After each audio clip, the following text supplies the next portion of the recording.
Good evening all. It is my privilege to introduce today's moderator, Ms. Sarabjit Kaur. Ms. Sarabjit Kaur is a seasoned education professional with a decade of experience, having begun her career with esteemed organizations like Wipro Technologies and NIT, where she honed her skills in technology. Driven by a passion for teaching and learning, she successfully established her own pre-primary school in Ahmedabad.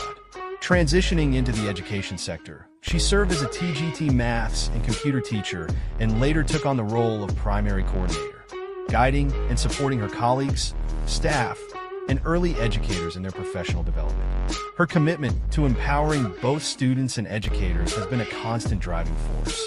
Currently, she is pursuing a certification in child psychology to deepen her understanding of young minds and further her dedication to creating supportive learning environments. Ms. Kaur is proud of her accomplishments and looks forward to continuing to make a positive impact in the education sector. Hearty welcome, Ms. Sarabjit. Please proceed. We wish you all the best.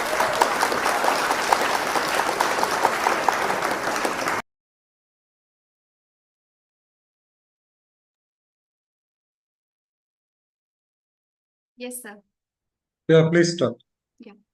Good evening, everyone, and warm greetings from Extra Mile to our distinguished group of teachers and educators.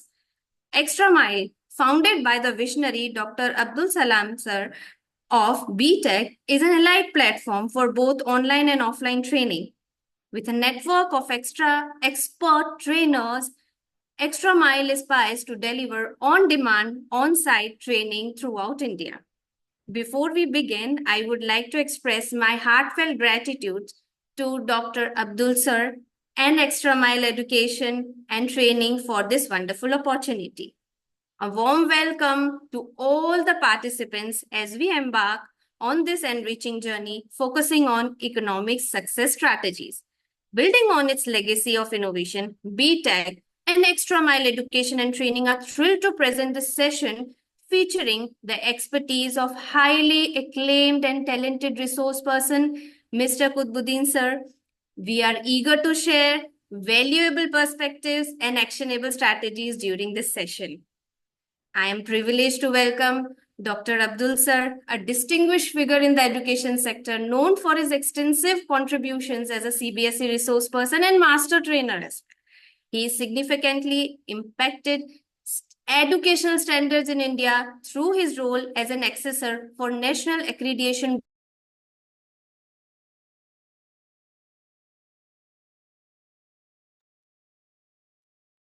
I think Ms. Kaur is disconnected. Yeah, thank you so much, respected educators. Hearty welcome to Extra Mile Education and Training. We are happy to introduce Mr. Kutbuddin to you, and I take this opportunity to thank him for coming on this platform. Actually, we owe him a lot of gratitude because the online sessions, the inception of the online sessions, it was with the help of Kutbuddin as well. He was very much instrumental in during the pandemic to start the online sessions. And now we have reached more than 250 sessions we have conducted. And on all your behalf, let me welcome Mr. Kutbuddin. And he is a very knowledgeable person, a very dedicated and talented teacher in economics. We have worked together for some time, more than 4 years, I believe. And and he is very knowledgeable. As I said, he is very knowledgeable in economics. You can make use of this session to clear all your doubts with regard to grade 10 and 12 examinations. And definitely, we will be getting a lot of inputs and insights from him. And I am happy to see many of our teachers, including Renuka ma'am, who has joined. So thank you so much for joining, everybody. Ms. Kaur, please introduce Kutbuddin. I have briefed a bit, but you can introduce him in detail and welcome him for this session. Over to you.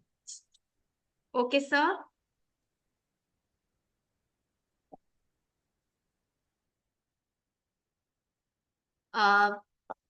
Dear educators, let's move on to today's highlight. Resource person for today's session is Mr. Kutbuddin.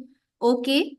Sir is a distinguished professional with a post-graduation from University of Kerala, Thiruvananthapuram, has cleared UGC NET 2018, 22, 23 and the Kerala set in Economics 2016. He has also ranked listed in HSST Economics 2019, 2024 with 9 years of experience in teaching social science and economics. He has served at various esteemed institutions including the Oxford School, Trivandrum and a head of Department for Social Science, Government Model BHSS Trivandrum. AIS Salama Institute of Management Kozhikode and Hyatt International School. His extensive background and dedication to the field of education highlight his commitment to academic excellence and student development. Sir, we are delighted to have you today with us. On behalf of all present here, I extend a heartfelt welcome. Let's start the session and learn how we can make our students board exams ready in economics and social science. I now invite Mr. Kutbuddin sir to take over the session for the evening. Okay, thank you, Ms. Sarabjit Kaur and Abdul Salam sir. And I take this opportunity as this is my privilege to take a session here as a resource person for economics, a strategy for the board examinations.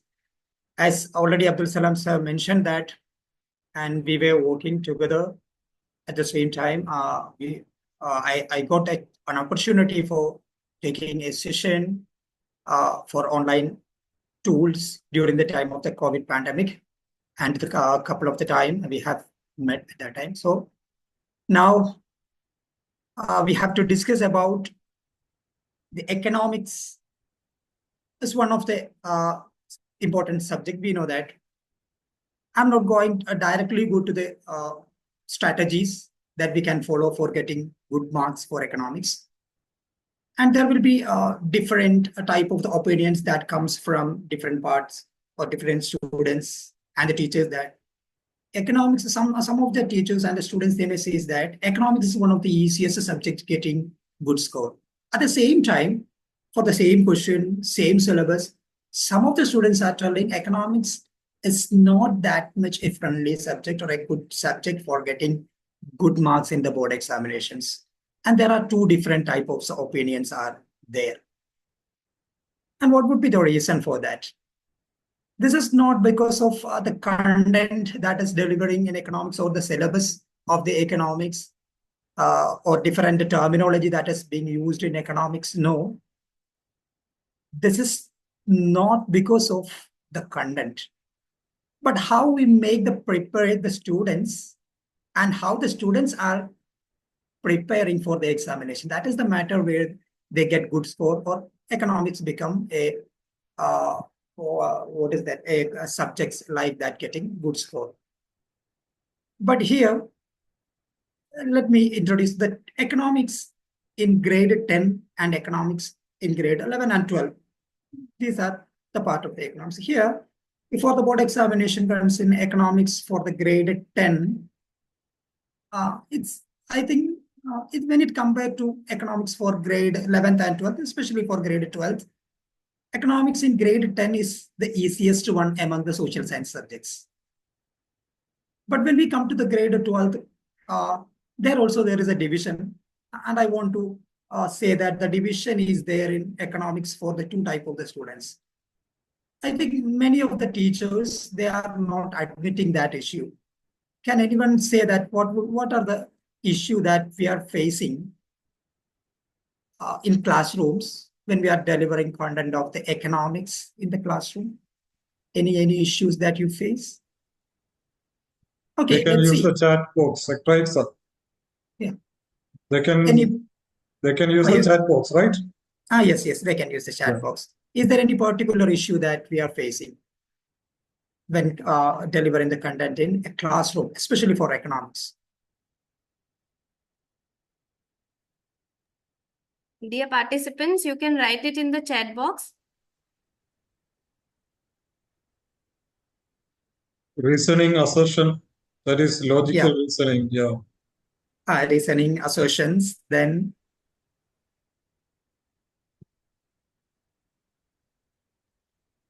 Kaur, you can read. Miss Kaur, you can read.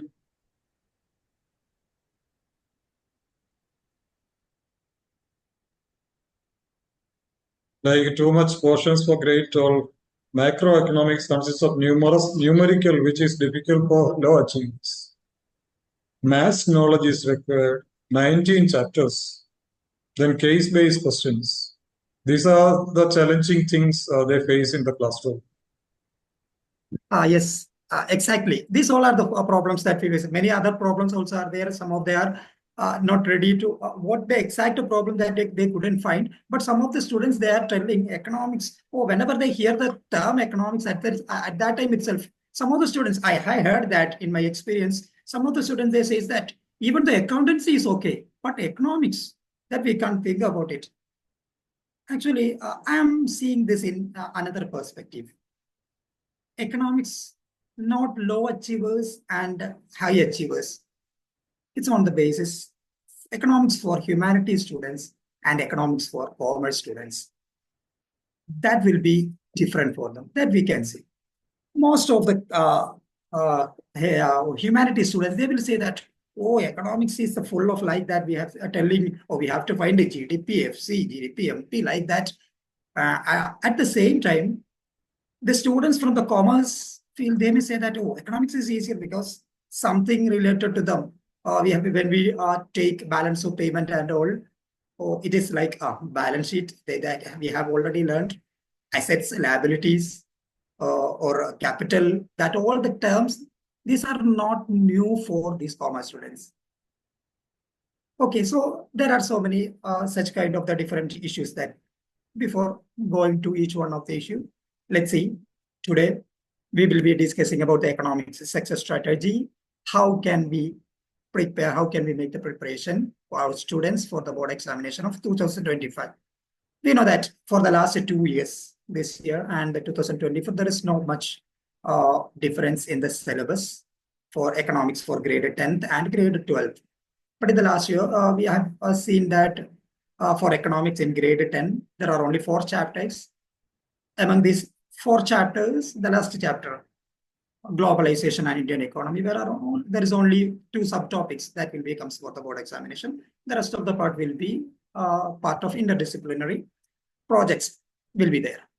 So economics for grade 10 and 12, before I'm going to the particularly grade 10 and grade 12, what are the common or the general issues that face by the teachers as well as the students?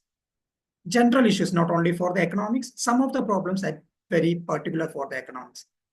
Why is economics a low scoring subject for few students? Why is it a low scoring subject for at least for a few students, not for all? We know that there are a number of the students who is getting marks above 95, even center marks also, that we have found. At the same time, some of the students, they believe that it is not an easy subject. It is not a good subject for getting high marks. There are some of the issues. The first one and the most important, we can see in the classrooms, school absenteeism. That is one of the most important issue in economics. We know that. Suppose that when we are going to take the chapter economics development, first chapter in grade 10, the development, and the student was absent. We started the chapter and it was going. We went to infant mortality rate. We have discussed about, and we discussed about what are the strategy or what are the criteria that we can use for comparing countries' development.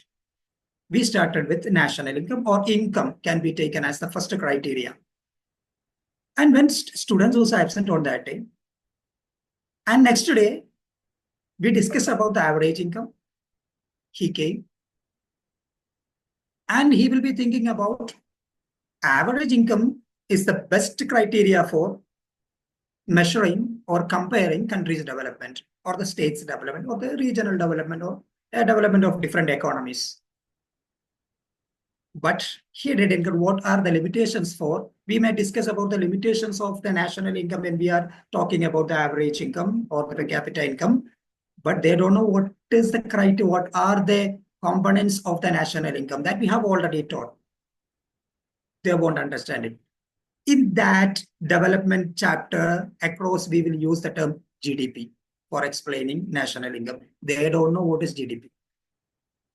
We can say that it is the best example. When we start the chapter development, at that time, we may use, I use in my classroom that when I take this chapter development, a simple question, it will be asked, do you believe that India is a developed country or is India a developed country? Many of the students, most of the students or the majority of the students, they will give an answer. What would be the answer? When we ask, you may ask in your classroom also, do you believe is India a developed country? What would be the answers of the majority of the students will be giving the response like, what would be that? Yeah, many will say that India is not a developed country. Immediate at that time, we can start our chapter from there. We will start. India is a developed country. I used to give a strategy or a statement like India is a developed country. We have to use a brainstorming technology in the class or brainstorming technique in the classroom. When we say that we know that India, when we say that India is a developed country, we have to prove in front of the students because they are believing that India is not a developed country because they will say that there is a poverty, unemployment, and malnutrition, and our roads, our buildings, schools, and these are not good. Like that, they may say. So we will start it with when we say India is a developed country, and we use the first one or first criteria for comparing the development, that is national income or GDP. You can just Google it or browse it, that ranking of the world according to the GDP 2022, 23, or 24. You can see that India will be at the 5th or the 4th position. India, according to the GDP, India at the 5th position. Then the students, they may be wondered about, oh, USA, China, Japan, Germany, India, even the Britain comes after India. Then they may think that India is a developed country. And what was our criteria? We use the criteria GDP, national income. According to the national income, India at the top 5th position in the world. Like that, we start at the first class. And we say, or we used to say, what are the components which will be included in national income? In national income, population won't be given. The quality of the education, the life expectancy, infant mortality, these all the things won't be taken in. We have completed that chapter in that lesson in first class. He was absent. When we say the limitations of that, he won't get anything. That is the first issue. When we come to the grade 12th, we can't even think about that. We started national income calculation. There are 3 different methods. We can say income method, expenditure method, and value-added method. We started with value-added method or income method. So when we start with the value-added method, we use the term value-added method, and these are the criteria can be used for value-added method. Gross value of output should be taken, and the intermediate consumption should be subtracted. Like that, we started. And in the next class, the student was absent, and we will be going to a problem. In that problem, it will be mentioned product method, output method, and at the same time, we have to give an example of the value added method. So the students may be confused about yesterday, ma'am said that it was value added method. This is the formula can be used. But in the next class, we may use because we want to make this term or the terminology should be familiar for the students. That is why we will use value added method, output method, and the product method. Frequently we will use or we will switch from one term to another term for making it clear. But student was absent. So this was the first issue. If the students was absent in the classroom, how can we solve that one? Is there any particular criteria for solve that? We can't go to his home or his home and taking the class. So those students, and in my experience, I believe that those students who were absent on initial classes or the first classes of a lesson or a chapter, gradually he or she may become as a slow learner. It is not because of their mental ability. It is not there because of the hardness of the content. They didn't get the continuation. That was the main issue. It's not because of they are not slow learners. Then when we go to the second issue, laziness. This is not only for the economics, laziness. And they are not ready to, they are always, they wish to use or what is that, the social medias, online games and all. Then we can turn our strategy to, we can give some kind of the games, some other practices, some kinds of what is that gift also can be provided for making them interest. Then only this laziness can be sorted out. So another issue, we can go to what are the issue that not paying attention in class. That is the most important issue. I also face the same issue. I want to share that. When we take the classes and we may, for example, I can say determination of income and employment, grade 12th. We will discuss about what is the equilibrium level of employment, output, and price that we may discuss. Aggregated demand and aggregated supply, wherever aggregated demand and aggregated supply equals, that we know. And some students, they were not that much of the attentive in the classroom. And when we are taking the equilibrium level of exchange rate, where also demand and supply that we will mention, or we will explain that one. At that time, the students may actually, they may connect this with determination of income and employment. Exchange rate will be connected with that.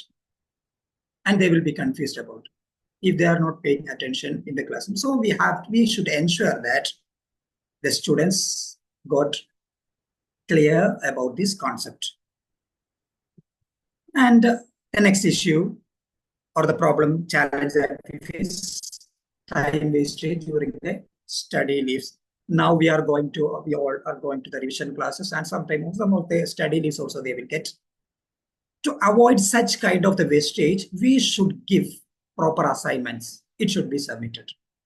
Without giving, suppose that we should not tell that you should study these chapters for grade 10 sectors of Indian economy. You should study the sectors of Indian economy and money and credit. That chapter you have to study.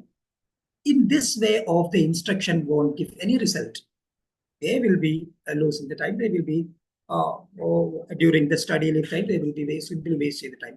Instead, we should give particular question. We should have a clear question or clear assignment material should be there. And we also should be aware about that. We should not give a bundle of the assignments.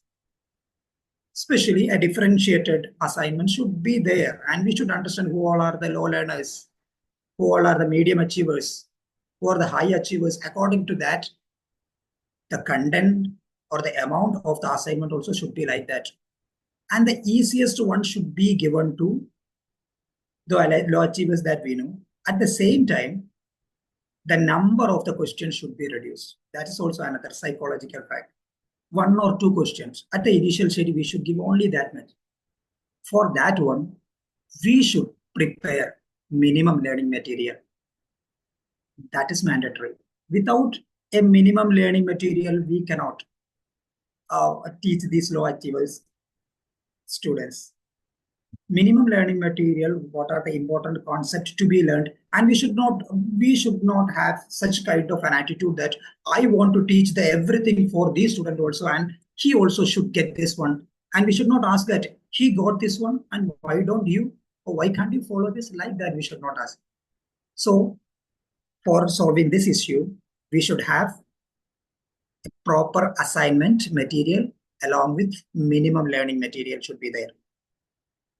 Then another one, when they come to the examination also, not presenting the answers as per the CBSE expectations. That is we are coming to the examination.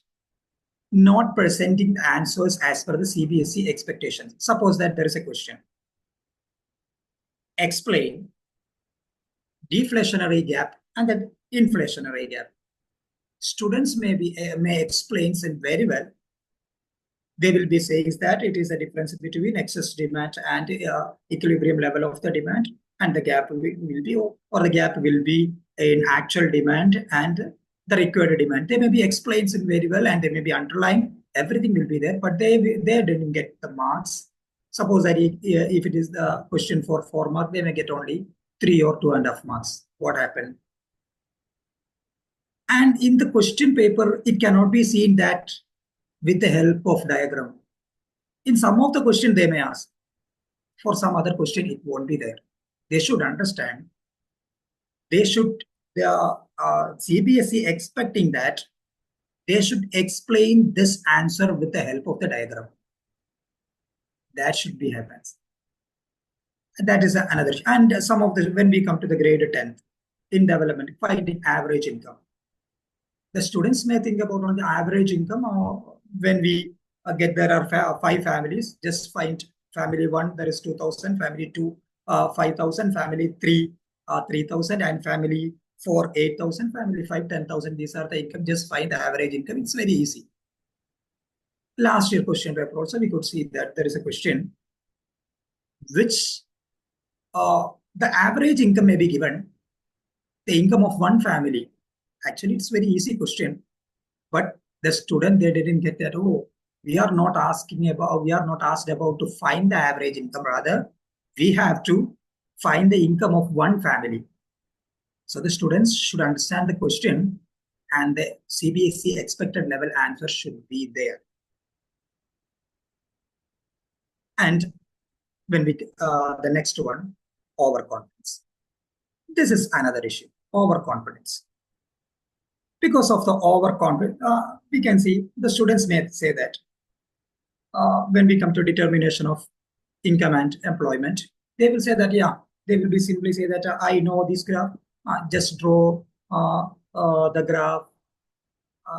They will say that investment curve should be there, consumption curve should be there, so savings curve should be there, and it should be when consumption curve and income curve intersect at that point, break-even point will be there, like they will be saying in classroom to us. At the same time, when it comes for the examination, they won't write that.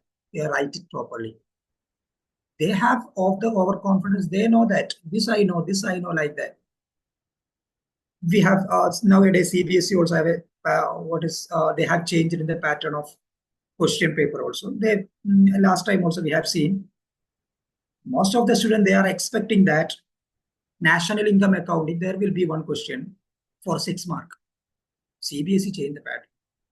Not the exact pattern, but they changed from the numerical questions to a descriptive type or short answer or long answer type of questions. So those students, they have over confidence on that if such questions came, whatever the questions regarding expenditure method, income method, or value-added method, I will attend. Such confidence. Excuse me, Mr. Kutbuddin, shall I interrupt you? Can you switch it on to the slide mode, the PPT slideshow mode? Okay. And also, some students have joined. You can also address them, sir. Okay. Okay, thank you. Please go ahead. Is it okay, sir? Yes, sir. Fine, sir. Okay. Okay, then, so some of the students, they might have such overconfidence regarding some of the concept. But this is economics is a mixture of theory and some of the numerical questions that we should understand. And that we should transact with the students also. This is not completely theory or completely a problematic question paper. And we know that before it was like that both micro and macro were being taught in grade 12 before 2018 and all. But after that, the pattern has changed. And I was wondering about some of the students, they are not aware about that these textbooks have been changed. On the front of the textbook, we can see the textbook for grade 11, Indian Economic Development, where NCERT, that's recommended for textbook for grade 11. But CBSE adopted it for grade 12.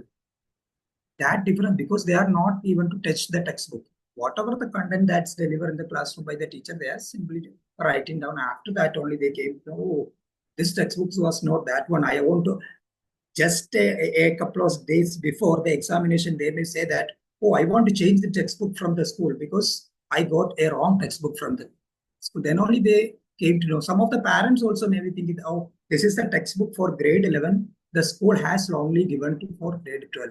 This kind of the things also may happens.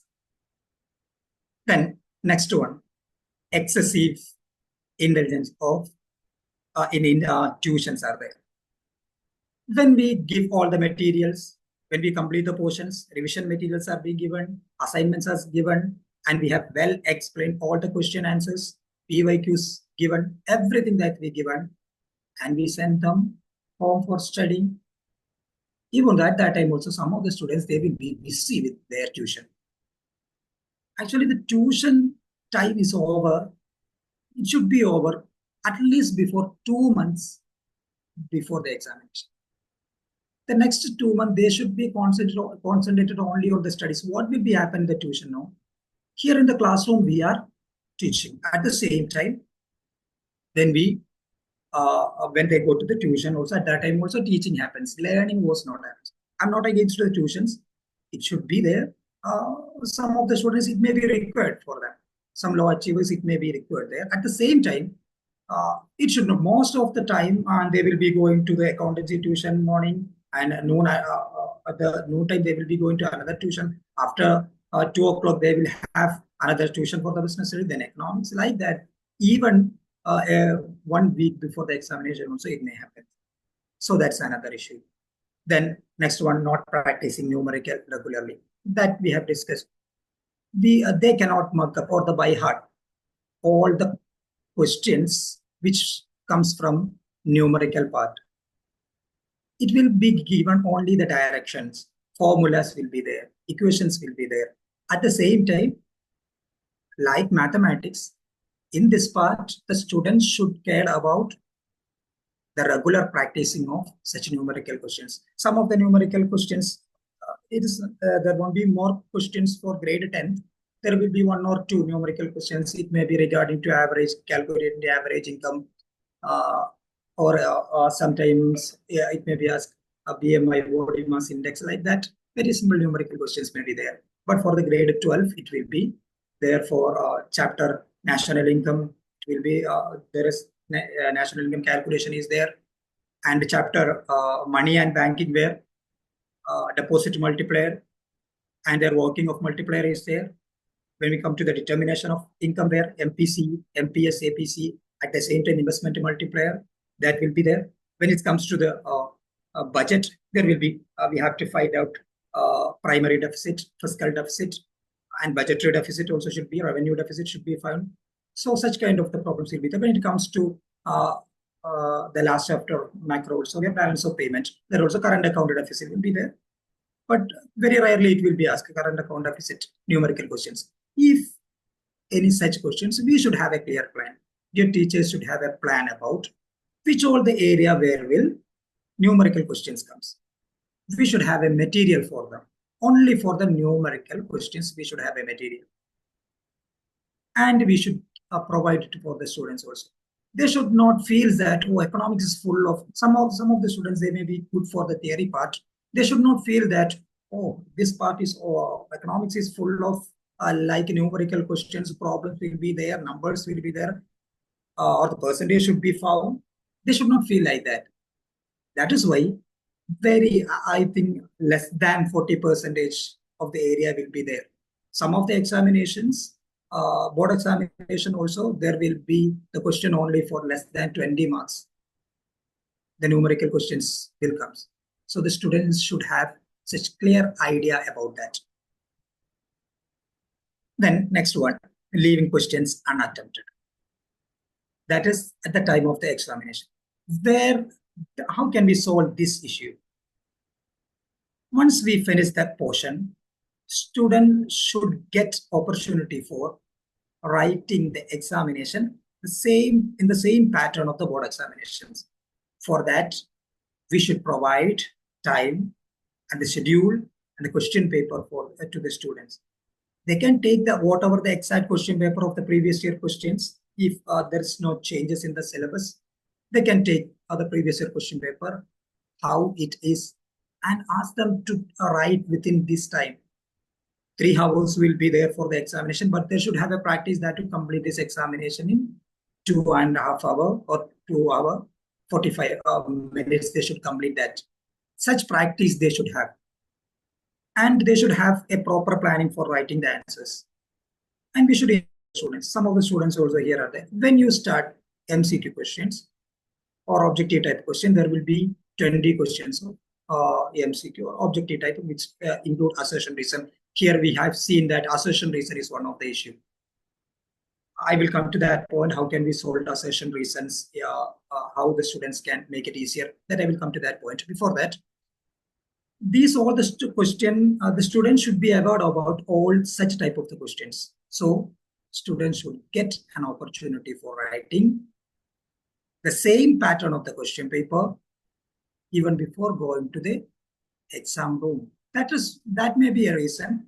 The 1, 2, or some of the schools they are conducting 3, 4, or 5 times of the pre-board examination. It's not because of what is that making them or giving them a lot. What is that a lot of works? No, it's just for that familiar with the question paper pattern of the questions like that. So the students should have then question unattempted. They will be realizing only after the examination. That is another issue. So first, if MCQ, they should not mix objective type of questions and descriptive type of questions in answers papers. They should write first 20 questions in that order. If they don't know the answer, just leave one line for that. Just put the question number and leave a space for that. Writing that only for MCQ or objective type questions, not for descriptive type questions, only for objective type questions. And it should be marked whether it's not attempt. And last 10 minutes, they should, when they check their answer paper, immediate at that time, they could find that, there is a space left or a line left, then they can attempt that. But for the descriptive type questions, students should not have such practices for leaving space for writing answers. If they don't know the answer of any question, any descriptive type, short answer type or long answer type questions, they should not leave the space. The students should write the answer, which one they are supposed to write. They have to write that answer. They should not leave the space for descriptive type question. They can write it after completing all other questions. That is the good practice. For MCQs, they should not mix the question numbers with descriptive type questions. Okay. Then writing question numbers wrongly. That is another issue. This issue comes from the last one because they are not following a proper pattern of writing. That is why question number wrongly may be written. They know the answer, but they have written the question number wrongly. That is another issue. So let's see.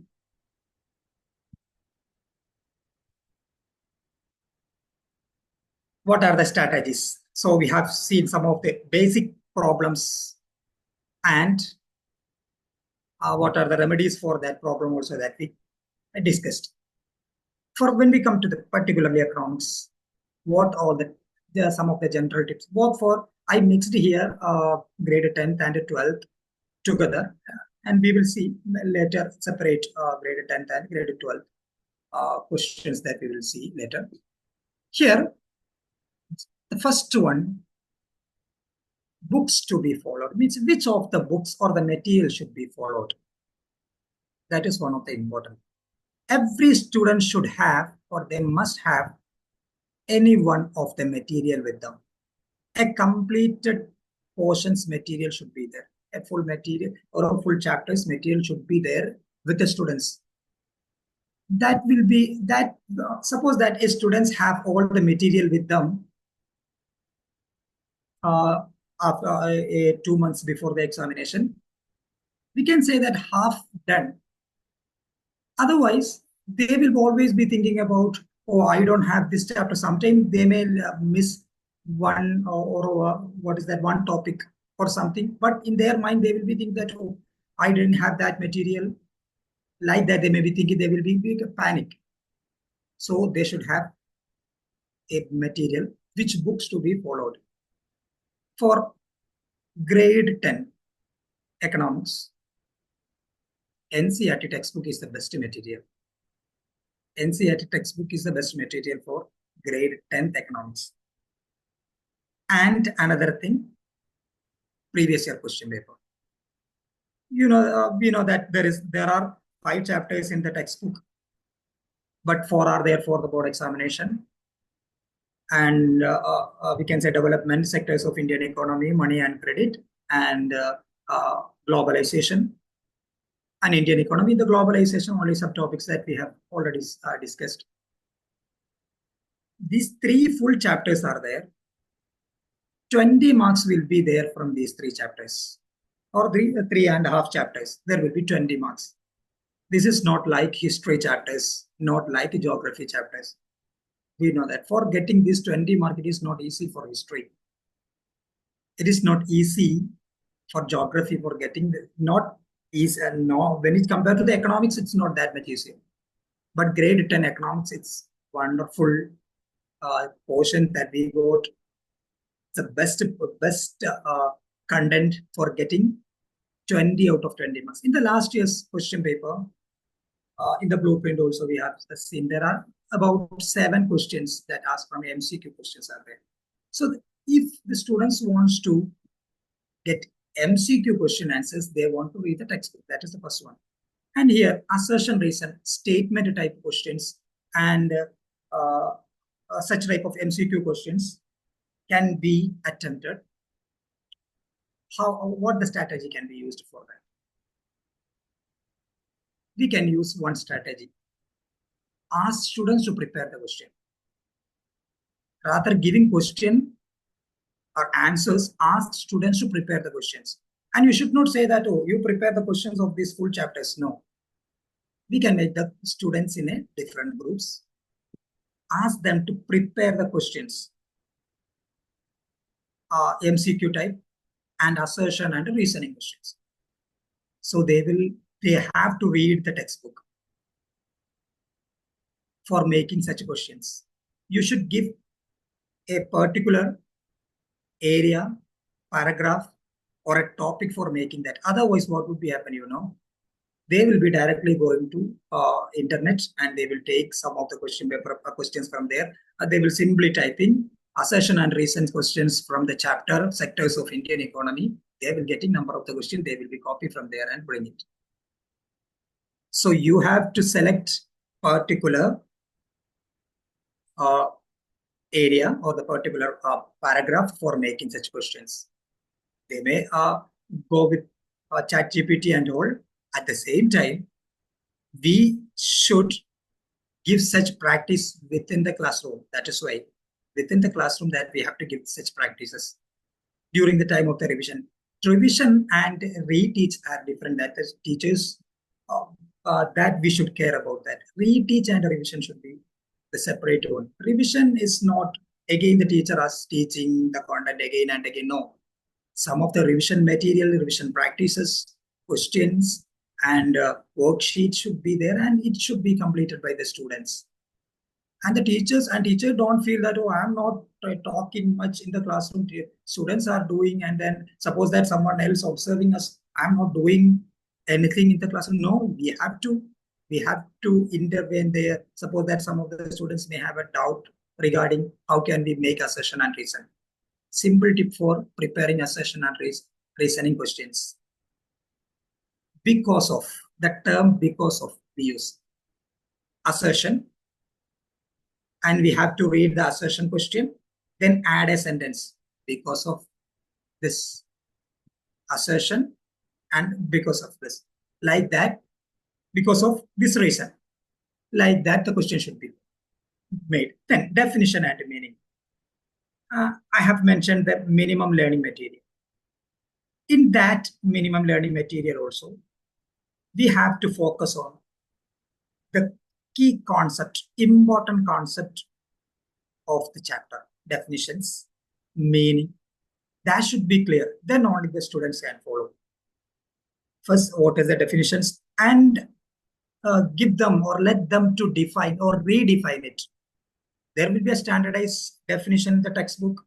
Ask them to redefine it their own way. Then we can we understood that they have learned that one. Then distinguish between question. Economics is one of the best subject for distinguish between organized sector and unorganized sector.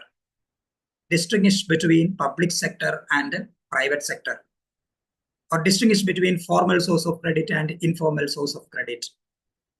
Like that, distinguish. When we come to here in grade 12th also, we can say distinguish between physical capital and human capital. Distinguish between unemployed or disguised unemployment and structural unemployment, or frictional unemployment and structural unemployment. Voluntary unemployment, involuntary unemployment. Reevaluation and appreciation. Distinguish between a reevaluation and appreciation of foreign exchanges.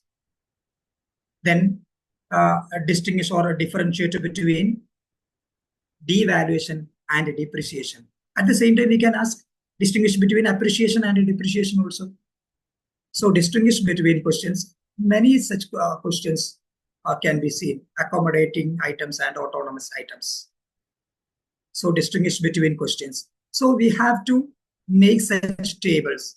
All distinguish between questions can be made together.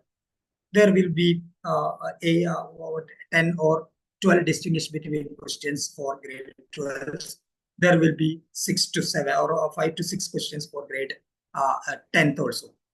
It should be collected together, and it should be bring together or such a distinguish between questions, and they should practice on it. Then graphs, tables, and formula. These are very important in economics.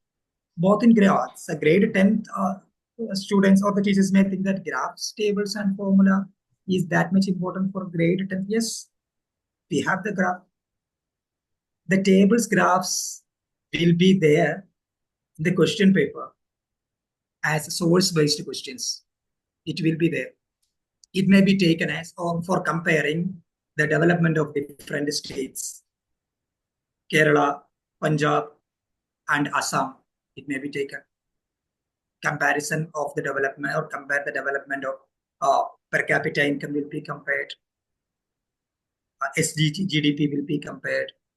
Like that, it will be there. At the same time, contribution of different sectors of Indian economy. We can see a contribution of different agricultural sector to employment. There is a diagram is given. How to analyze this diagram, they should be aware about that. For grade 10th students, they want to analyze and interpret the diagram. But for grade 10th student, they have to analyze. But grade 12th students, they want to draw the graph diagram. They want to prepare or make their own tables and schedules. They have to prepare in grade 12. That is the difference. In grade 10th also, they have to analyze such questions. In last year questions also, it has come in the question paper. So then revision notes. That is another. Revision notes. There are different revision note can be downloaded from different sites. That is an option up there. But revision note, when the students prepare the revision notes, that will be the best method for learning a concept. Students should prepare a revision note. And revision note should not be equal content as what the notes that has been given in the notebook. Revision note only what is the we can say what is the exact concept only. How students can prepare the revision notes when they are reading the textbook? They should highlight or underline the important concept. Just take that concept alone in the revisions note for them. When they read the textbook, then they have to, and even at the time of the first reading, they have to underline or the highlight. Then they can prepare the revision notes themselves. So at the same time, teachers are providing the revision notes. They can get the revision note from the different sources, but it will be more effective when students prepare their own revision note. Sometimes an entire or 3 chapters can be written in 2 or 3 pages itself when the students preparing their own revision notes. So the content may be very less, but the concept will be thorough for them. It is not about the content. Content will be very less when they are making the revision note, but that concept will be very clear for the students. Then practice from previous year's question, PYQs.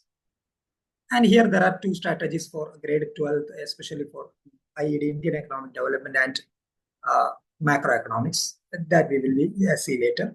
But anyway, previous year questions, it's very important for grade 10th economics, because we have already see that very small content is there within the number of the questions in the previous year question papers that we could see.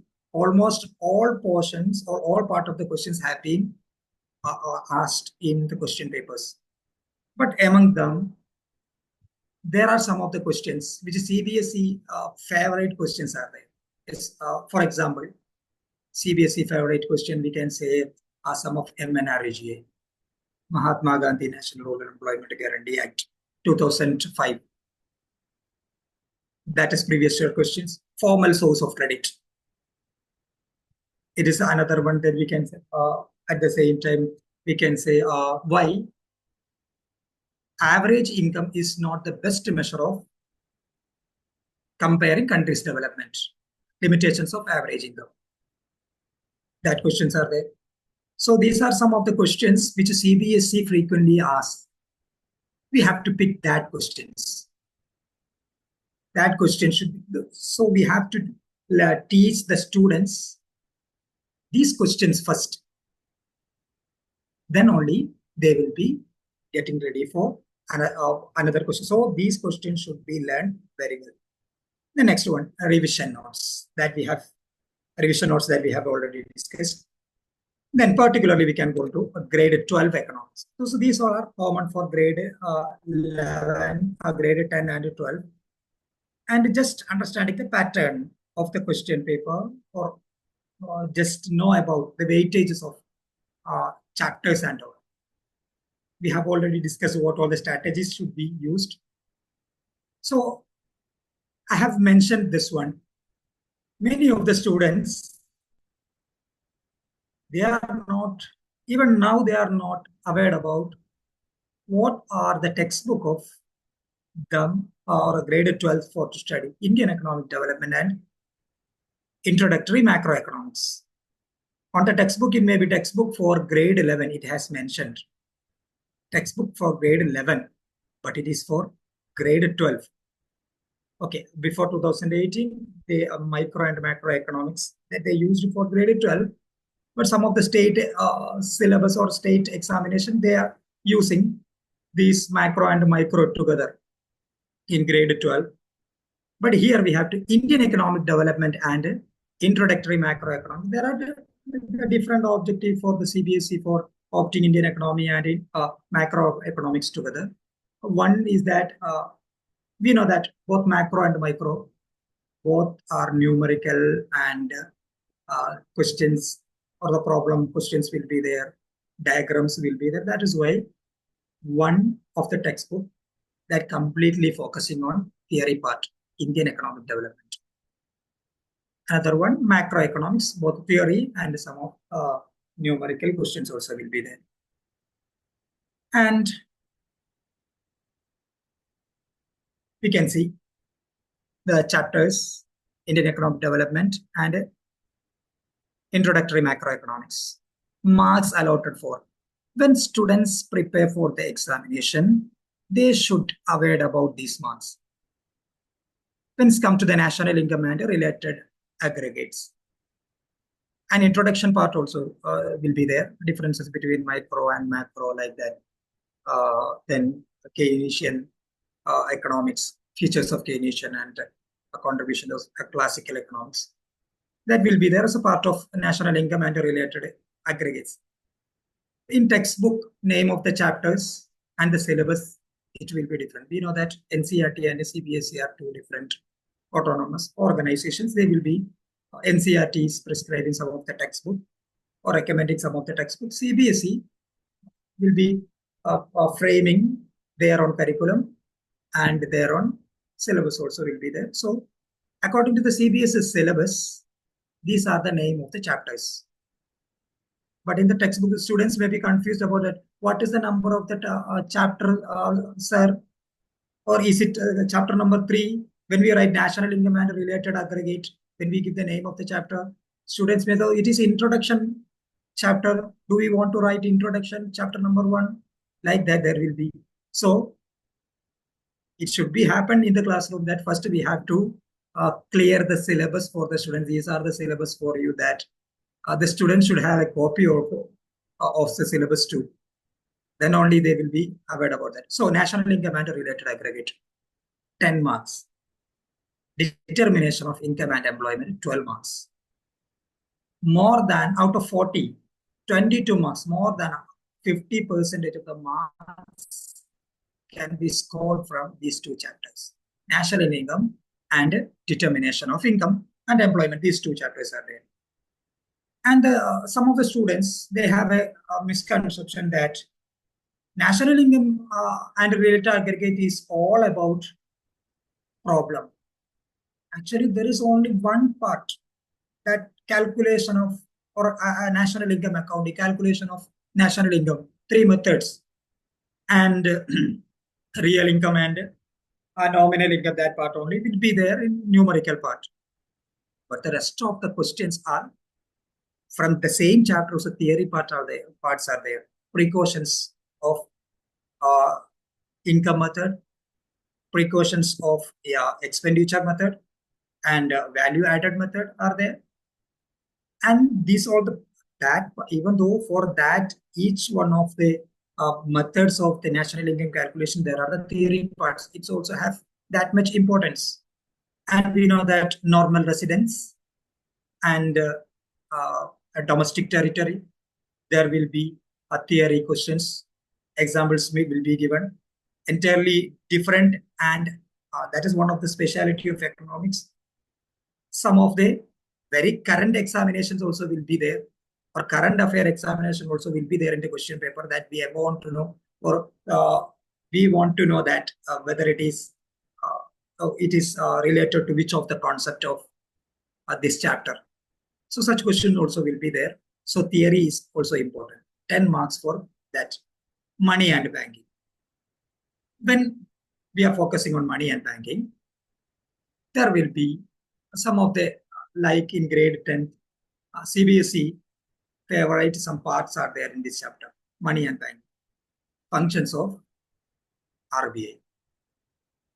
There will be, sometimes CBSE used to ask what are the functions and a brief explain.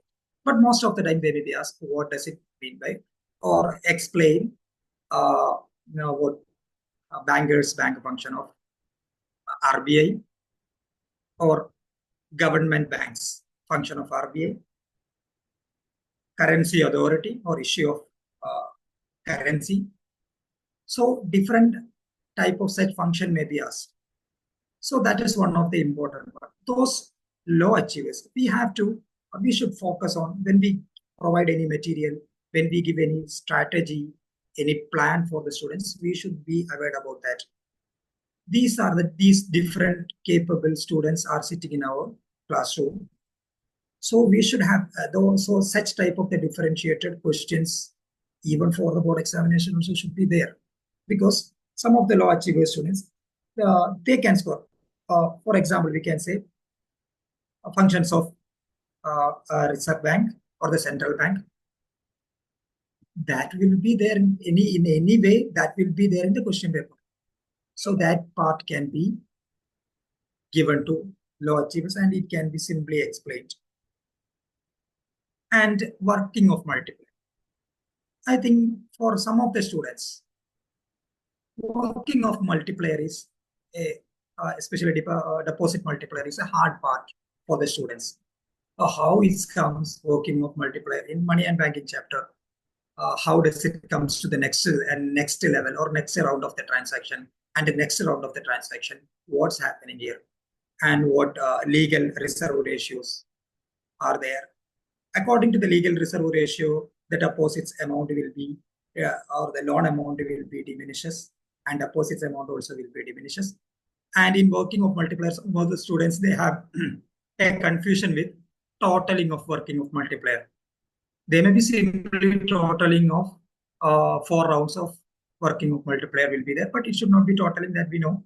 The total will be found by using another method or multiplier formula should be used. That part. So if there are some students, this area may be difficult for them, working of multiplier and the deposit multiplier, and just leave that or skip that part for those low achiever students. We don't want to force the students that, oh, you should learn this one. This is what this will becomes like that, and LRR will be there. So if SLR and CRR is given, it should be added together and LRR values should be given. Like that, we should not force such students. We can let them to leave that part and ask them to study functions of RBI and the functions of commercial bank that will not be there. Most of the time, such question was not there in the question paper. That was not that much important. Commercial bank functions. Here, functions of RBI will be there. Then when we come to the determination of income and employment, and I believe that most of the students and some of the teachers also, they are this chapter is a challenging for them. Determination of income and employment. They may be using graphs and this like, and they will use first one consumption curve is there, and at the same time after the consumption curve, investment curve will be there, and they have to draw it both in a one graph, and it should be a determination of income and employment should be found by using or by comparing aggregate demand and aggregate supply. So when we explain this one, we have to when we use some of the different type of the textbook also there is an issue, and I found that some of the textbook they will start from aggregated demand, and at the time of we may have already completed the portion, but at the time of the revision we should care about that. Aggregated demand will be taught, and aggregate demand components will be taken. After the components, they will be directly going to consumption function, savings function. Then they will mention a consumption function and investment function will be there. After consumption function, how can we derive saving function from consumption function, saving curve from consumption curve? Like this, it will be going. After that only, they will go to the aggregate supply. There will be components of aggregate supply, savings and consumption will be there. Saving function again, we will mention there. And then finally, we will go to take that aggregated demand. Actually, it was taught 1 week ago. Aggregated demand will be taken from there. And a day before that, we have taught aggregate supply, and aggregate supply curve also will be taken. Then we will make or show where will be the equilibrium point. Some textbook where, and majority of the textbook is like that. But I believe that it's better way when you teach equilibrium, we can directly aggregate demand. These are consumption plus investment. Before going to consumption function and savings or investment function and deriving savings function, we can directly go to aggregate supply. This is aggregate supply. Because most of the time in question paper, the questions comes from equilibrium level. How an economy in equilibrium using aggregate demand and aggregate supply, or what are the two approaches of AD-S approach and I is equal to S approach. That also may ask in the question paper. So students should get clear idea about what is the determination or what is the determination level of income or equilibrium level of income, employment and output. The students should have clear idea about that. That is why AD and AS should be taught together. Then only the students get an idea about, oh, this is AD, this is AS. When it's crossed to each other, then it will come. When we come to the budget, next chapter, so in determination of income and employment, there will be a sure question is there from the part of APC, propensity to consume or the propensity to save, and investment multiplier. It can be asked in different way. So the students should be aware about the two or the three definitions of finding multiplier. K is equal to 1 by 1 minus MPC and 1 by MPS and changing Y by change in I. So that everything should be, these all three different equations should be learned by the students together, that we have to make it together. Three definitions together that we have to give. Then only students, otherwise in one question it will be there, the students should identify which of the equations or the formula should be used in this particular questions. When we see the sample paper, we will see that one. Then government, budget and the economy, that we can see. I think comparatively easy chapter, government, budget and the economy, especially for commerce students. For the humanities students, it will be easy once they clear the idea about capital and assets or the liabilities, assets and liabilities. When they're familiar with that one, then it will be easier for them. In government budget chapter, we should expect a question from outside. Outside in the sense there will be a source-based questions. Source may be given from the original budget of the government. It will be given. Original budget will be given. We will be asked to find deficit, revenue deficit, fiscal deficit, or primary deficit. At the same time, students, there will be a question that value of borrowing won't be given. At the same time, fiscal deficit will be given. So fiscal deficit is equal to borrowing in some situations, that also the student should be understood. So I'm not going to the content part, just because we all are the teachers, we know that. Then balance of payment. When we come to this one, balance of payment. So balance of payment and foreign exchange. Sometimes some of the teachers, they are focusing, or at the first they will take balance of payment, then foreign exchange. Some are taking foreign exchange first and balance of payment second. Whatever it be, it's according to their own strategy. And in this chapter also, balance of payment, students should have an idea about debit and credit, debit entries and credit entries. It's easy for commerce students because they have already learned this one. But for other students, first we have to give that idea. What is debit entry? What is credit entry?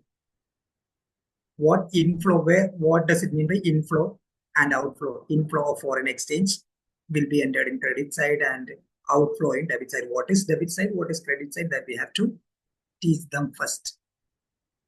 That prerequisitions, previous knowledge should be there for the students.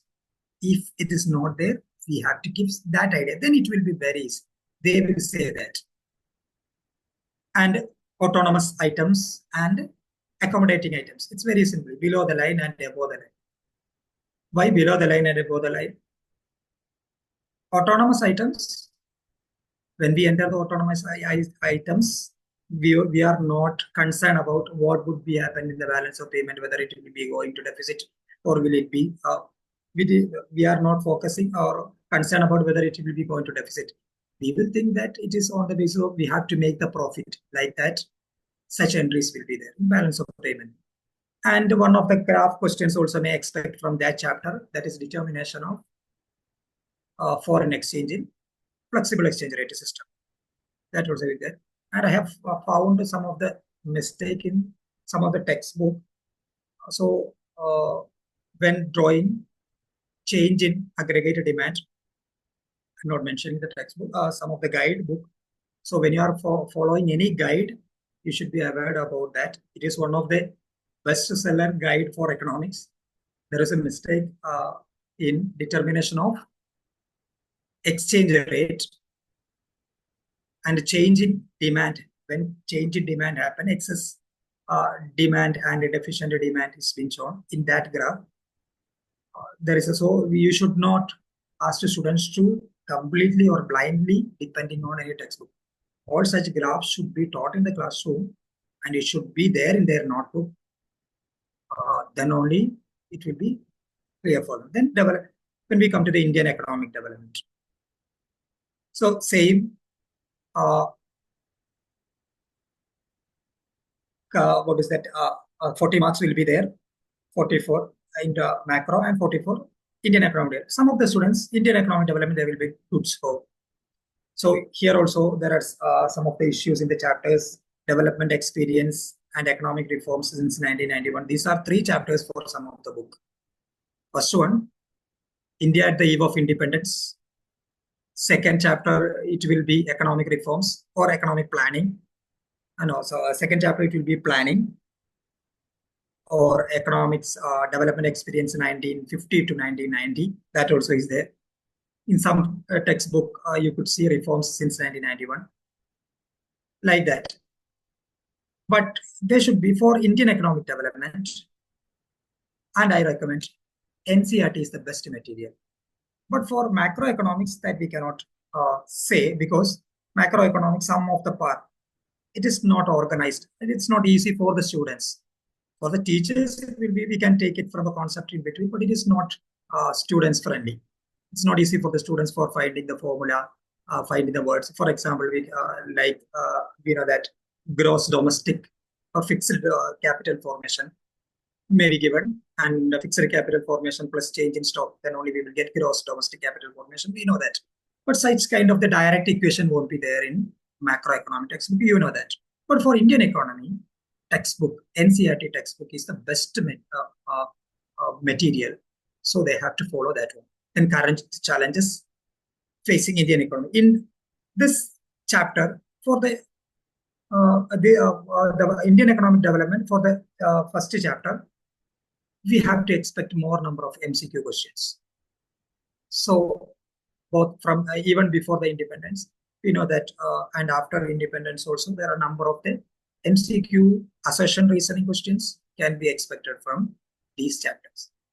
When we come to the current challenges facing Indian economy, there are also students may have some of the doubts, because this is given as one unit in the syllabus, but it consists of 4 chapters: rural development, capital formation, then employment, and the last one, sustainable development. These are the 4 chapters. And infrastructure and poverty was not a part of this one. All other 4 chapters will be there. So this is one of the easiest chapters, completely theory part. They can get it very easily. And in employment chapter only, there will be one of the equation is there: worker population or worker participation ratio, where labor force, workforce, worker participation ratio, that should be clear for the students. What is labor force, what is workforce, or what is workforce, and what is worker participation ratio. Then we have to expect some of the picture questions, image picture based question from the chapter. Most of the time, can be expected from the chapter sustainable development, any one of the recent economic environment event that should be expected from that chapter. Then development experience of India comparison with its neighbors. It's very interesting and easy chapter. And during the time of the revision, I recommend for Indian economy, the students, or we should give revision for this chapter first. Because 8 mark, easy chapter, short chapter, and 8 mark, and it will be very interesting that we should make the interest in the class for at the time of taking these all the chapters, comparison of India, China, and Pakistan. So where we can see some of the criteria where majority of the criteria where China has a dominance or they have a advantage. At the same time, 1 or 2 components, India and Pakistan also have some of the advantages. So we have to compare these 3 countries, why we select these countries before going to explain simply about China, India, and Pakistan. We have to just make them some of interest. We can just, take the map of these 3 countries, their prime ministers or their leaders. Such kind of some of interesting fact also should be included in this chapter. Then once they got interest in this chapter, then they will be very eager to know each and every criteria for comparing these 3 countries. So it's very interesting chapter. So first revision should be happen for that chapter, experience of India, or experience of India with its neighbors. So these are all about the chapters of grade 12. And we know the pattern of the marking scheme of the question paper. We know that remembering and understanding, which means from even for the theory part, 44 marks will be there. It's about 55% from that part that we have seen in the syllabus, and applying will be only 18%, or 18 marks will be there, 22%, and analyzing, evaluating, and creating 18%. It shows that for an average student also, it's not a tough task for getting good mark in economics. 44% from remembering and understanding level out of 80, 55%. Applying and analyzing this together is 36 mark. So for each and even for the low achiever students, getting a 50% of the mark, even for that much of the low achievers, getting a 50% mark, not even a task for the students. Getting above 60 mark, that is easy one. The first one, easiest. Above 90 mark also, not a problem. 95 and above, and getting full mark for economics. We should focus for that. And we should have a separate strategy for these students that we are focused. Suppose that some of the students, they may be high achievers. Those we expect, those who want to expect full mark or above 95% of the mark, those students should be given number of MCQ questions rather than descriptive type questions. Maximum, they should work out for maximum MCQ type questions. They may lose their marks in MCQs. One of my students also lost 2 marks like that, 2 MCQ. So she didn't get the rest of the 98 marks she got before. But these students should get, if those students are focusing on full mark or 95 and above marks, they should have a target. They should be work more on MCQ questions. And they don't want to focus only on assertion and reason, simply MCQ questions. That's enough. Okay. So this will be the type of the questions. We know that MCQ will be there. From macroeconomics, 10 will be there. Microeconomics, there will be 10. And short answer questions, there will be a 3 marks question, 2, 3 marks questions will be there. 3, 4 marks questions will be there. And 2 long answer type that we know. when we look at the question pattern. So students also should be aware about this pattern. Okay. So what are the strategy that we have already? Right way. For I have mentioned both humanities students and commerce students. For the humanities students, they I think they have to complete Indian economic development first, because they are coming from history, politics, sociology, and such type of art subject they have learned. And when they directly go to the macroeconomics, it will be entirely a different subject for them. Graphs, numerical questions it will be there in macro.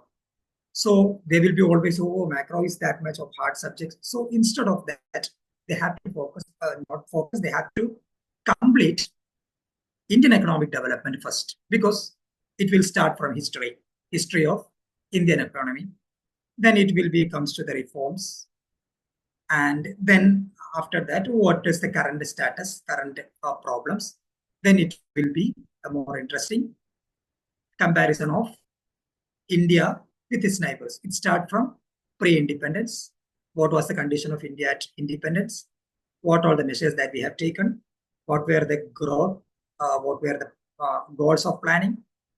And such things, green revolutions and Indian economic reforms, like that it is going. So it will be easier for these students. They have to reading. I'm for what is that mentioning about the reading of the textbook or reading of any material. Indian economic development should be completed by the commerce students. Macro first, especially when they start macro, they have to start from the last chapter, because that's very familiar for them. Balance of payment. They will be connected with balance sheet, debit and credit. So commerce students, macro first. That would be the better strategy. Then selection of material, that we have NCERT textbook is the best one for Indian economic development. But for macroeconomic NCERT, all the contents, but it is not that much organized. And Sandeep Kath's VKO and other textbook also are there. We know that Parada Bahuguna's textbook is there. So different textbooks are there.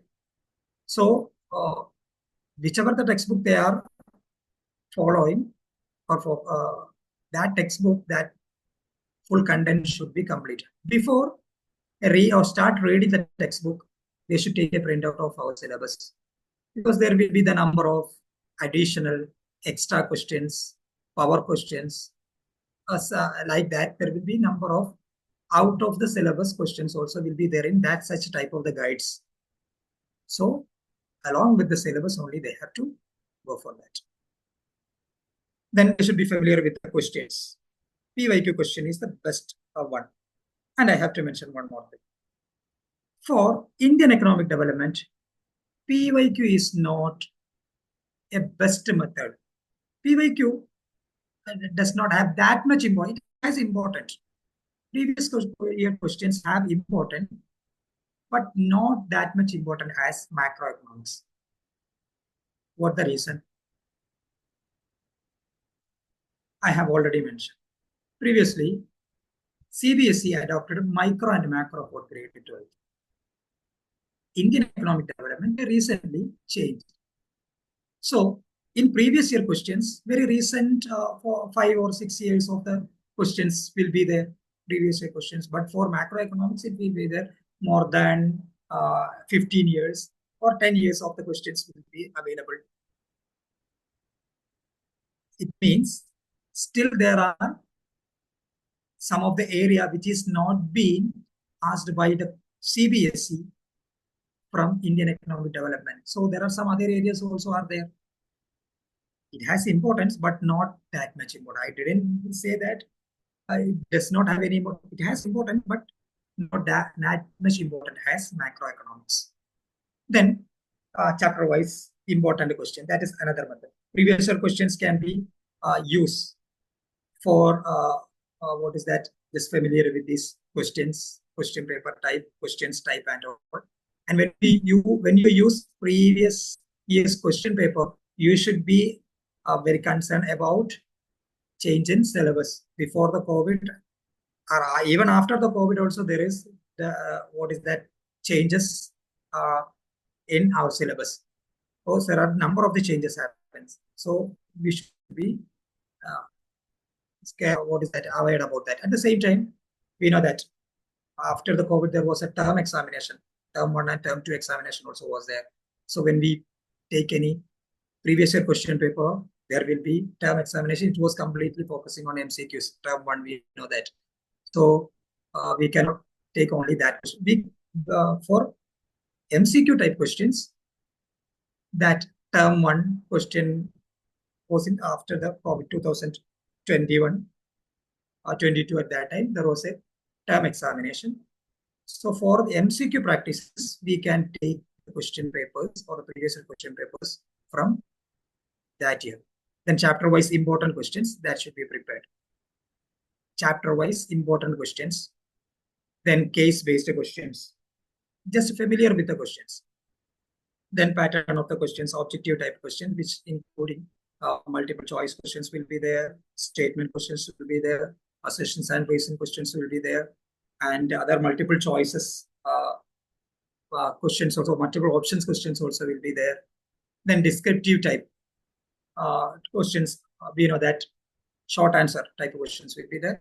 3 marks and 4 marks short answer type of questions will be there, and long answer type of questions. And how much content should be written for 3 mark and 4 mark and for 6 mark. That idea should be given. Then when we come to the, I'm just going to success plan for grade 10th economics. It's not that as much as grade 12th, because we know that economics only one part out of these 4: politics, history, geography, and economics. So understanding economic development, we know that the weightage of this question paper, 20 marks, understanding economic development. So this, we should ensure that these 20 marks, that can be very easily, they can be scored. So I have a suggestion for those grade 10th students also, and their teachers also. Ask them to complete economics first. When they are preparing for board examination, complete economics first. It can be easily completed. And 2 things. The first one, it can be easily completed. At the same time, they will get a confidence. Oh, I have done this one. Okay, economics I have completed. I'm okay with economics like that. They will be. And previous year question is very important for grade 10th economics. So they have to work on it, previous year questions. Then we know that development, what are the chapters? Then economics development, sectors of Indian economy, money and credit, globalization and Indian economy. In that chapter, subtopics of what is globalization and factors that enabled globalizations. This will be there. So chapter-wise important questions should be prepared. I'm just taken some of the questions, very few 3 questions from development chapter. You know that material, there are the number of the material, the best material with you. So I'm not going to show the materials or the questions. So here, this is the last year's blueprint and expected level of weightage also will be almost like that. Development MCQ was there. So 7 MCQs were there from economics itself. Out of 20 MCQ, 7 were there from economics itself. There are then sectors of Indian economy, 7 marks, and money and credit is 6 marks. These 2 chapters has that much of the weightage in the question paper that we have found. So we cannot say that this will be the official blueprint and the questions will becomes only down. This is an expected weightage that we can say. Then globalization, consumer rights chapter is not there. That only project that we need. So I am just giving, and some of the questions, different type of the questions or the concept that we have discussed grade 12. For grade 10, I have taken only 3 questions, important questions from first chapter. We can say write a paragraph on your notions of what should India do or achieve to become a developed country. This may be conducted as a debate in your classroom. Already it may be conducted. So these are the questions that we have seen in number of the or the couple of the question paper. So notions of the development in then second one, in what respects is a criterion used by the UNDP for measuring development different from the one used by World Bank. So when we take this chapter, development chapter, we should have, before taking lesson by lesson, teachers should have a clear idea about what content, what all the content is going to be delivered in the classroom from this chapter, development chapter. We have to prepare a flowchart for this chapter during the time of the revision. Development criteria for measuring country's development. We have to give first one as income. Second one, we can take average income or per capita income. Then third one as HDI, Human Development Index. Like that, we have to make it in a flowchart.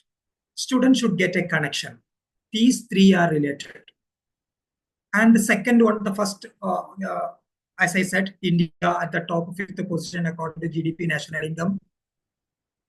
But the limitations of this GDP or the national income, we used average income. Average income also have the limitation. It's not focusing on what is that qualitative aspects. So it also have. Then after that, HDI, Human Development Index. So and it has both qualitative and quantitative aspect, which per capita income will be there at the same time. Education and health also is being taken in consideration. So that connection should be there. When we teach sectors of Indian economy, so there will be such an issue. What are the sectors of Indian economy? Everyone will say that primary, secondary, and tertiary. But in the textbook, after some time, we will say that there are organized and unorganized sector. In the same chapter, we will say that private and public sector. For that also, we should prepare a flowchart where sectors of Indian economy. First one, on the basis of nature of activity, primary, secondary, and tertiary sector. Second, we can say on the basis of condition of work, organized sector, unorganized sector. Another sector on the basis of ownership of the organization or on the basis of ownership, public sector, private sector. Then students will have an idea about, there will be a mind map like that. There should be, we should prepare such a mind map for the students. Then it will be easier for them to learn. When we come to the money and credit chapter also, another issue, what are the modern forms of money? What are the forms of currency? Modern forms of money, currency, and demand deposit. That we use modern forms of money. All plastics monies and digital payments, Google Pay, and everything will comes in demand deposit because all these are withdrawing from that deposit. That's why demand deposit. What are the modern forms of currency or 2 forms of currency? Currency notes and currency coins. Both are known as a currency. But we usually, in a layman sense, currency is not only, but currency means what all the money or currency issued by the government and monetary organizations. So when we teach that chapter also, we should make it clear for them.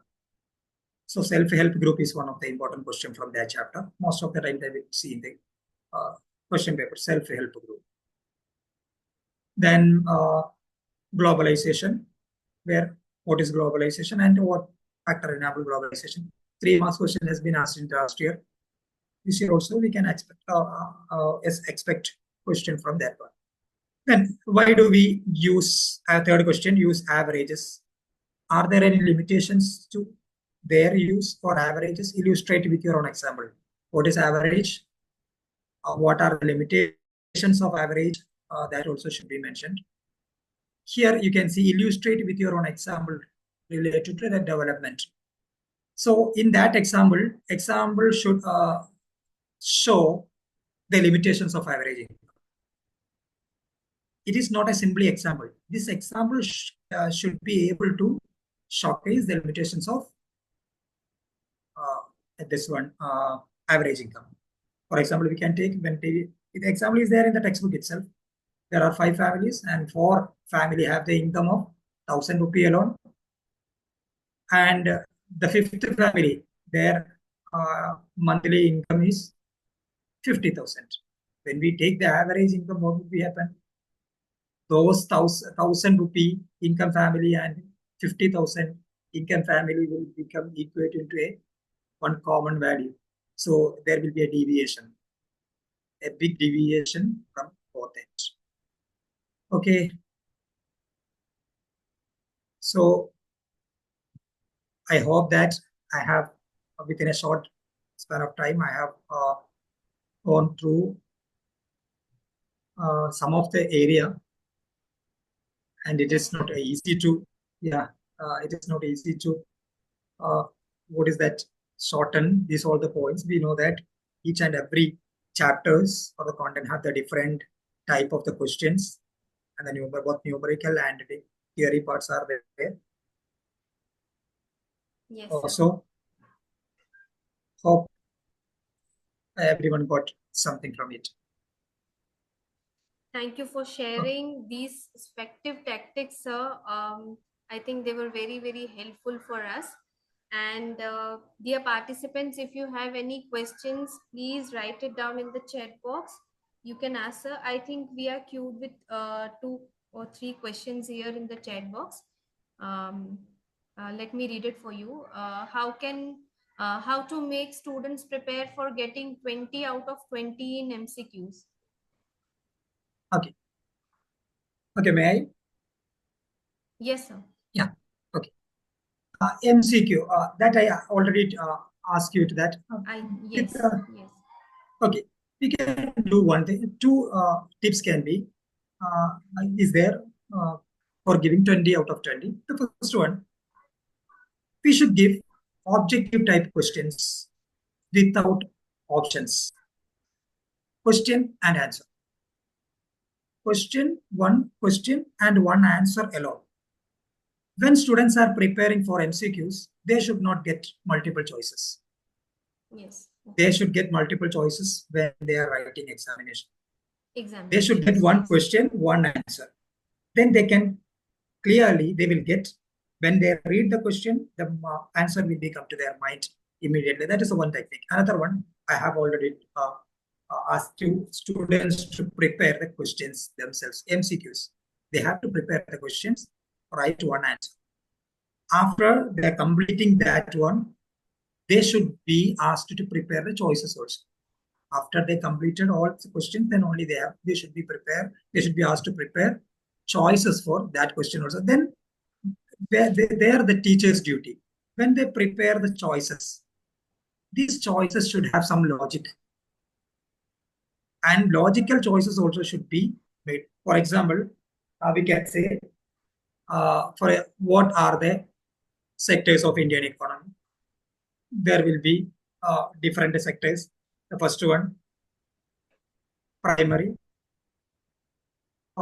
Which one among is, we can ask like that. Which one among is not a sector of Indian economy according to nature of activity or on the basis of nature of activity? Options: primary sector, secondary sector, tertiary sector, and fourth one, we can give organized sector or public sector.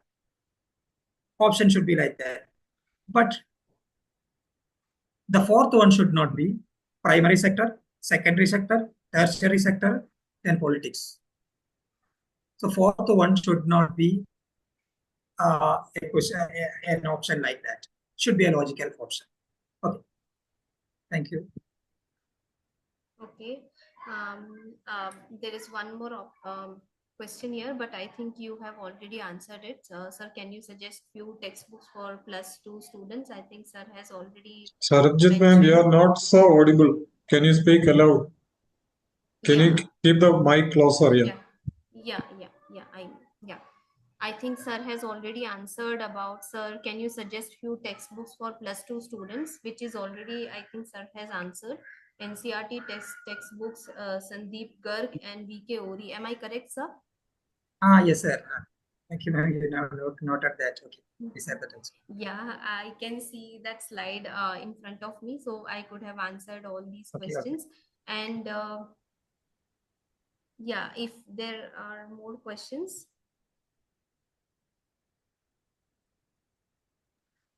Can you Audience please can raise suggest their those hands and we three? can ask directly, no? Yes, they can. Yes. They can. But there are few cute questions in the chat box. If we can answer there also. Kindly raise your hands. Dear participants, please raise your hands.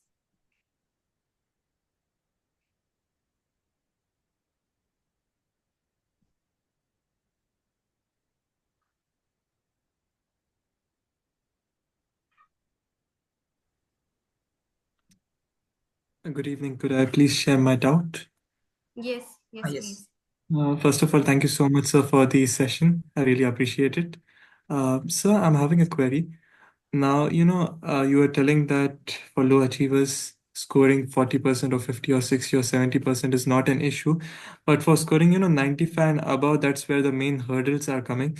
So, sir, as a student, how can I ensure that I achieve a 95% plus for economics? For me being an average achiever. Okay, good. Good question.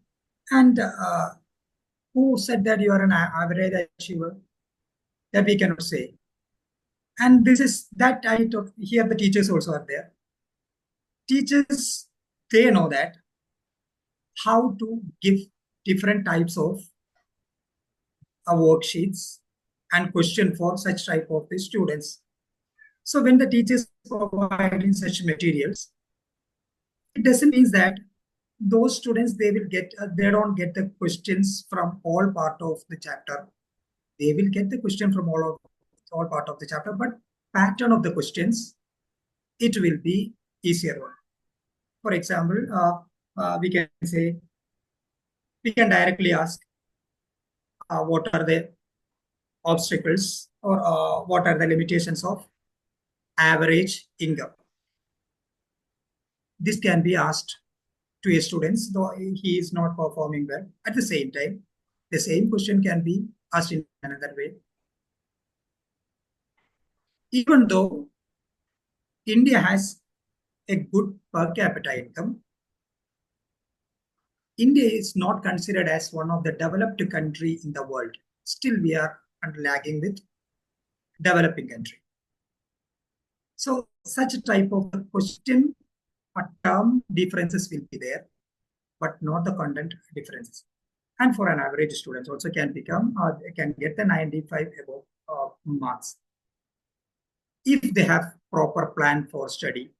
For theory part, first they have to complete theory part. Even if grade 12 students, first they have to complete theory questions. Then only they have to focus on numerical questions. Otherwise, what they will do, they won't complete the theory part and they will be always looking to the numerical part of the questions and they will be scared about they couldn't complete this one, a numerical question. At the same time, they didn't complete the theory part also. That is why those students, they were those average students, they believe that those average students, they have to focus more on theory first, then only they have to go for such numerical part question or the problem questions. Okay. Thank you so much, sir. I think there was only one raised hand. And few more questions in the chat box.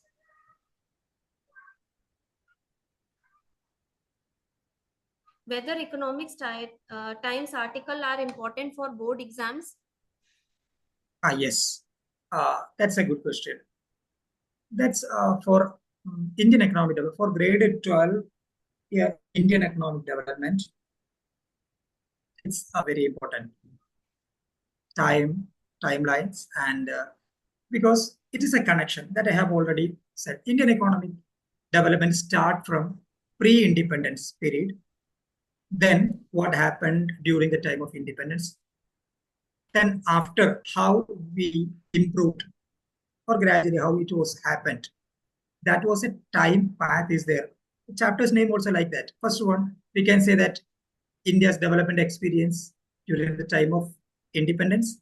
Then after 1947 to 1990, that was in between, we know that number of the events. First, we have started, we can say, planning commission, first 5-year plan. Then 1956 industrial policy resolution was there, and 1960s green revolution was there, and 1970s second phase of the green revolution was there, and 1990 reforms of Indian economy. And when we come to the 21st century, GST and demonetization is there. And when we come to the last chapter, what is the current status of India? When we compare the current status of India with our neighbors, where we are, where we were, and now where we are. These are discussing in economics. This is that much important. Yeah. Okay. Yeah, picture-based questions for analysis. Students has to by heart data. No, picture for the picture-based based questions, it will be based on in economics, graded 12, Indian economic development. Most probably it will be comes from the chapter sustainable development. Any one of the social or environmental issue will be there, so that we have to identify, and we should know about what are the reason for that, what are the remedies can be, or measurement can be taken to solve that issue. Question will not be direct what does it meant for the picture. Question will be like that, what measures should be taken for solving the issue. Okay. Can you please suggest mostly asked HOTS questions in economics in the past board exams? Which grade 10 or 12? Must be Grade grade 10. 12 hot questions. Hot questions or higher order. Okay. Hot So, questions, yes. Okay. Grade 12, chapter wise, I have in between, I have mentioned some of the questions. Yes. From yeah. The first one, we have already seen the determination of income and national income are the two important chapters, where one is that a numerical question will be there. It may be either for 3 or 6 marks also will be there. And most important one, different level of 3 different equilibrium of Keynesian economics or Keynesian equilibrium. Aggregate, when aggregate demand is equal to aggregate supply, then next one, aggregate supply is equal to aggregate demand in a real or actual demand, and actually when actual demand is higher and actual demand is lower, three these situations. So that will be there. Another one, disequilibrium situations.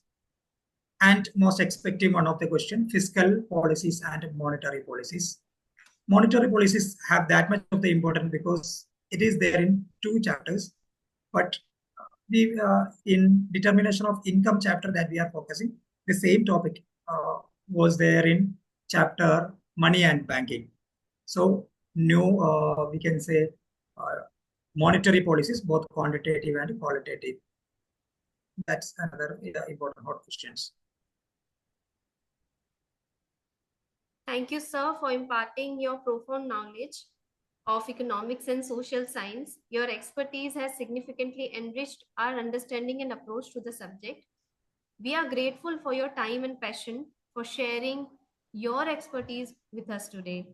Dear participants, please note the link of the certificate and feedback has already been shared in the chat box. Kindly complete the form with all necessary details. And now moving on to the end of the session. On behalf of Extra Mile Education and Training and BTech, I, Sarabjit Kaur, would like to express my heartfelt gratitude to Mr. Kutbuddin sir for sharing his invaluable expertise and inspiration guidance. I would also like to extend a special debt of thanks to Mr. Abdul sir for his unrelenting support and for providing this fantastic platform. And lastly, a huge appreciation for all the participants for your remarkable energy and engagement. We sincerely hope you have made a positive impact on your time. Thank you so much. Yeah, thank you, Sarabjit Kaur, ma'am. Thank you for your help, and we are very happy that Mr. Kutbuddin could give a lot of inputs and instructions and information with regard to economics for grade 10 and 12.